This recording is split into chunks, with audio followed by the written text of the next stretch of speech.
রাজধানীর কলাবাগান থানা এলাকায় একটি ব্যবসা প্রতিষ্ঠানে হামলা ও লুটের অভিযোগে বৈষম্য বিরোধী ছাত্র আন্দোলনের 14 সমন্বয়ককে আটক করেছে যৌথ বাহিনী। পরে তাদের কলাবাগান থানায় হস্তান্তর করা হয়।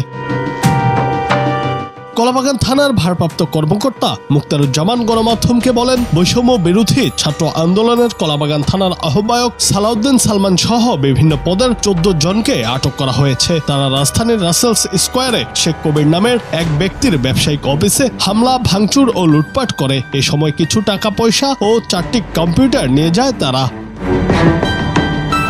ভুক্তভোগী শেখ কবিরের পান্থপথের 47 লেক সার্কাসে একটি কনস্ট্রাকশন সাইট রয়েছে। হঠাৎ করে রাতে সেখানে গিয়ে ভাঙচুর চালায় 20 জন যুবকের একটি দল। সেখান থেকে ড্রয়ার ভেঙে তারা টাকাও নেয়। পরে ভুক্তভোগী 999-এ ফোন করলে পুলিশ ও সেনাবাহিনীর যৌথ দল সেখানে গিয়ে তাদের আটক করে। লুট হওয়া টাকা থেকে প্রায় অর্ধ লাখ টাকা উদ্ধার করা হয়েছে।